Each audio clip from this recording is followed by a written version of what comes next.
السلام علیکم سامعین، 4 صفر المظفر ہے، 22 اگست ہے۔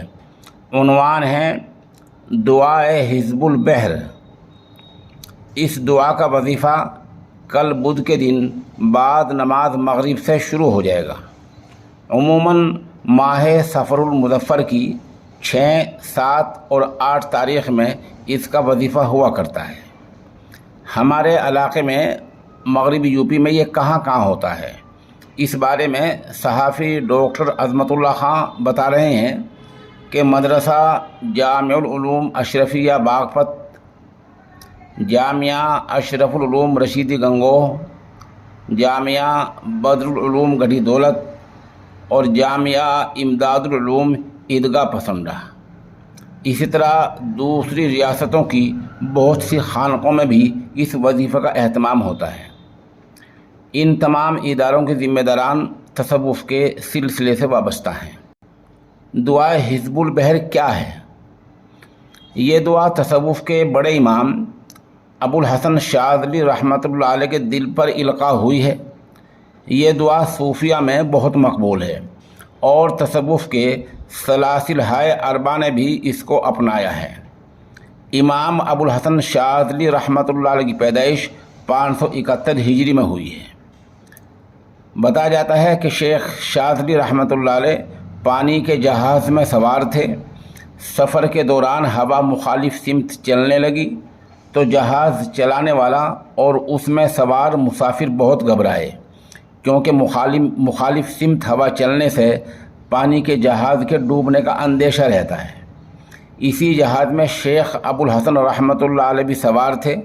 وہ اللہ کی طرف متوجہ ہوئے دعا کرنے لگے، تب یہ دعا القاء ہوئی۔ اس دعا کی برکت سے جہاز ڈوبنے سے بچ گیا۔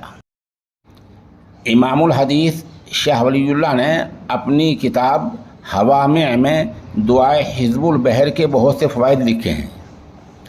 ادھر ام المدارس دارالعلوم دیوبند سے جاری ایک فتوے میں کہا گیا ہے کہ حزب البحر ایک خاص ورد ہے جو حضرت شیخ ابو الحسن شاذلی رحمۃ اللہ علیہ پر الہام ہوا ہے۔ یہ مختلف مقاصد کے لیے پڑھا جاتا ہے اور مشائخ کے یہاں اس کے پڑھنے کے مختلف طریقے ہیں۔ اس کی تفصیل حکیم الامت مولانا اشرف علی تھانوی رحمۃ اللہ علیہ نے اپنی مشہور کتاب مجموعہ مناجات مقبول میں لکھی ہے۔ ادھر سید الطائفہ حاجی امداد اللہ مہاجر مکی، حکیم الامت مولانا اشرف علی تھانوی اور دوسرے بہت سے بزرگوں نے اس کے فوائد شمار کرائے ہیں۔ اس سے اتنی بات تو ثابت ہو جاتی ہے کہ اس کو یوں ہی نظر انداز نہیں کیا جا سکتا ہے۔ بس اب یہ سوال رہ جاتا ہے کہ دعا حزب البحر انفرادی طور پر پڑھی جائے یا اجتماعی طور پر، ان میں کون سا عمل بہتر ہے؟ کسی صاحب کو یہ دعا دیکھنی ہو یا اس سے زیادہ تفصیل دیکھنی ہو تو ہم ڈسکرپشن میں ایک لنک دے رہے ہیں، اس پر دیکھ لیں، یا حکیم الامت مولانا اشرف علی تھانوی رحمۃ اللہ علیہ کتاب مجموعہ مناجات مقبول دیکھ لی جائے۔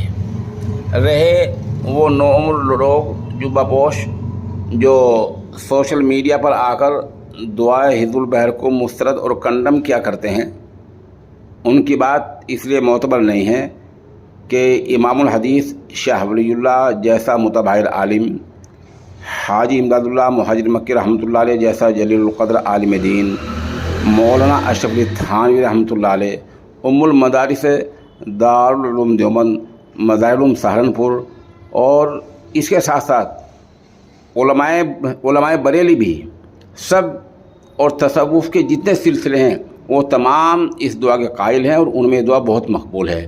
اس لیے سوشل میڈیا پر جو لوگ اگر اس کو مسترد کیا کرتے ہیں ان کی بات نہیں مانی جاتی ہے۔